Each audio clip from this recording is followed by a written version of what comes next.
What's up, gamers?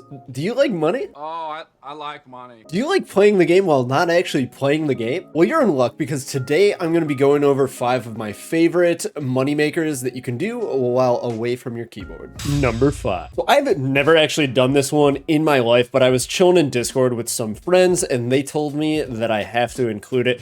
We're talking about plank make, which if we switch over to the wiki really quick, we're looking at roughly 385k an hour, which you're thinking right now, that's not very much, and you would be right. But why I think this one is worth putting in here is that you're also getting 90k per hour magic experience for this one. And if we scroll down a little bit, I gotta keep shifting this over. You're looking at 1,000 casts an hour AFK, and if you do want to manual cast, you're gonna close to double that. You're gonna get 700 extra casts on top of that. But we're not looking at that. If you're trying to make money, this isn't going to be the way. But if you're trying to make money AFK, this is a really good option because you're getting the extra magic experience. Luckily, I can actually test this one really quick here for you. But basically, all you are gonna need is your greatest fashionscape. Look at this beauty right here. Yeah, throw on your fashionscape. You need an earth staff or a staff that gives you earth. In your pouch, you're going to need astrals and nature runes, which are essentially free nowadays. And then you're gonna need your cash stack. And then come over here, you're gonna need to get some hoggy loggies. And just for the sake of the video, I'm going to be getting 26 of these, which is 1 inventory's worth. If you're going to be doing a lot of this, obviously get a ton and just use your bank. And I was told to put on game sounds for this.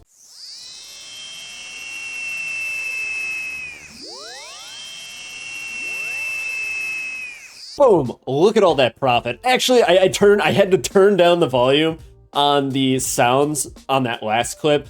For the love of God, don't turn your game sounds on it. That's unbearable. Number 4. All right, up second here, we have making sacred oils with the Shades of Morton minigame. I'm not sure how many of you guys have actually done this, but it's super duper easy, and there's something about the activity that I kind of enjoy. It's very nostalgic. This one clocks in at roughly somewhere between 700 and 800k GP per hour. I'm fashionscaping a little bit out here, but what you do need is Mortania legs and the Flam Tier bracelet. In your inventory, you're going to need the Flam Tier hammer. You do want a Flam Tier bag, which is a 1 and 2 drop from a steel key and above, so super easy to get in the mini game. So I just get a few keys, send a few keys, and then do this after you get the bag, because you definitely need the bag. You're going to need a tinderbox to light the fire, and then you get an extra bracelet for when your other one runs out. And then in the inventory, you can have 24 olive oils. And then this is what you're going to be turning into sacred oil,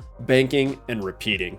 Inside your Flam Tier bag, you are going to want timber beams, limestone bricks, and swamp paste. For this one, you gotta be in world 377, which is the Shades of Morton minigame official world. And to get there, you're going to teleport to Berg de Rot on your leggies, and then we're gonna run on over. So basically, this minigame is all about building up this temple, getting a certain level of sanctity, and then you spend your sanctity on olive oils to turn them into sacred oils. So basically, just click the wall until you get a repair state of 100. That's when it's going to stop using your supplies.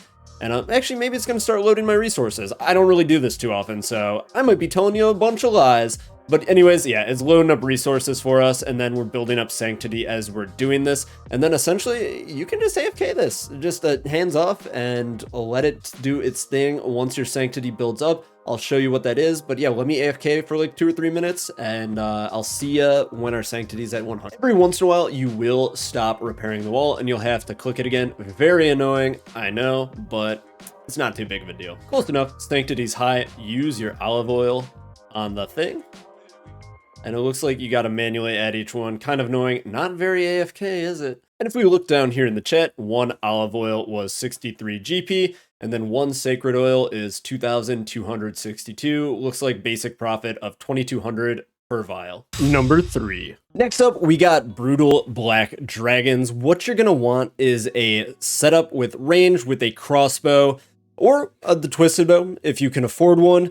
With Diamond Bolts E. Obviously, the better your gear setup, the more kills per hour. Upgrade everything as you can see fit. The Dragon Hunter crossbow is great for this, and obviously I'm in like Black D hide, but if you can afford Armadillo, Masori, anything better is going to be more kills per hour, which is more GP per hour for you. In the inventory, we got a Divine Range, an extended anti-fire. Since we have the shield, we don't need the super anti-fire. If you're doing the T-bow, I would bring the super anti-fire. And one prayer potion just in case. We got some food in case they get on us and do a little bit of damage. And then to teleport to them, we have the Xeric's Talisman, and then we have teleports to house in order to heal back up after each trip. How do you get there, you might ask? Just take this bad boy right here. We're going to Xeric's Inferno, and then we're going to run this way.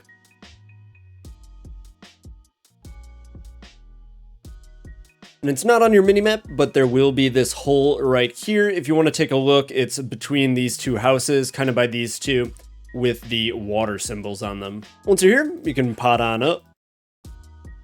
And then we're going to be praying Mage.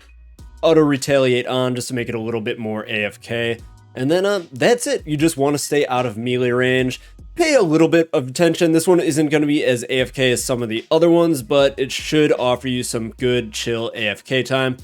Just make sure to keep a little bit of an eye on it because they can do some serious damage if they start meleeing you. This one on the wiki using regular diamond bolts instead of dragon diamond bolts, and I think the setup that they're basing this on is the Dragon Hunter crossbow setup that I am in now is roughly 1.1 mil per hour. Thank you guys so much for watching the video this far in. If you are liking the video, don't forget to like the video, subscribe to my channel for more similar content, and if you can think of any more AFK moneymakers that I did forget to put into this video, please let me know down in the comment section below. Number 2. If you can't tell just by looking at me, we are going to Rune Dragons. I'm sure you have seen people in this setup running around. You might have not known what they were doing, but these are likely to be somebody's Rune Dragon alt. Why do people create Rune Dragon alts? Because they're extremely AFK and they're really good money for something that is extremely AFK. Looking over here on the wiki, we are coming down to an average profit of 1.4 mil per hour, which is pretty darn good for something that's as AFK as these are. You don't technically need the Justiciar, but I definitely recommend it. It's extremely tanky. It has a set effect to reduce damage, and I do recommend using the Dragonfire Shield so you don't have to keep as much of an eye on your Dragonfire protection with using extended super anti-fires.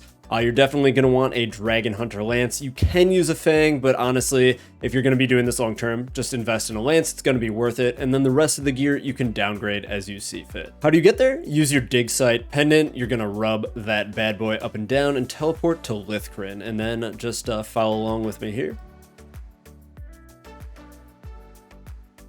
And here we are at the Rune Dragons. Just taking a quick look at the inventory, we got teleport to house to get out of here, restore our stats, and leave. We have a regular extended anti-fire since we're using the Dragonfire Shield, Divine Super Combat to keep yourself divined up at all times, some prayer pots, and then some cheap food to heal up during the fight.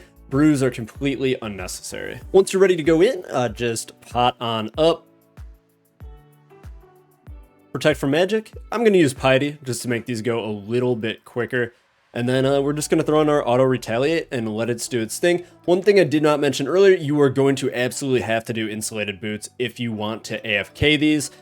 You can do better boots if you want to, if you're going to be paying attention. But if you want to AFK, you need these boots. Number 1. All right, boys and girls, this is our last one. We have Firewatch Sentinels. And this isn't going to be the most GP per hour, but it is going to be absurdly AFK. Coming over to the wiki, they're saying that this is roughly 613k GP per hour, and what that's depending on is you getting blood shards. So the idea with this is once you're here, if you're not wearing the Vire Noble outfit, the Firewatch Sentinels are going to be aggressive to you. Unlike other things, they never stop being aggressive to you. And right here, there's a statue which restores your prayers, which is super duper convenient. There's multiple schools of thought here. On the wiki, they showed Inquisitor as max DPS since you're using a crush weapon. You can also utilize prayer boosting gear in order to AFK for longer before having to restore your prayer at the obelisk. It's really up to you. But anyways, method's super simple. You just come over here,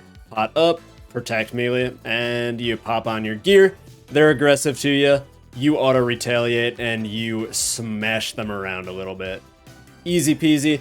just make sure that you don't forget the blood shards they drop. I'm not explicitly shilling for any of these plugins, but you might want to look for one of these item drop notifications. There's plenty of them in the plugin hub. I don't know which one of these is best, but these will make a sound which will make sure that you are less likely to miss one of your blood shards. Other than that, just check back every once in a while, check on your prayer, see if you need the repot, and you can pick up all your alkables. I do recommend being on elks and bringing the elks in your rune pouch. That way you can maximize your profit even if you're going dry on those blood shards. Thank you guys so much for watching. If you did like the video, make sure that you subscribe, and I will see you next time.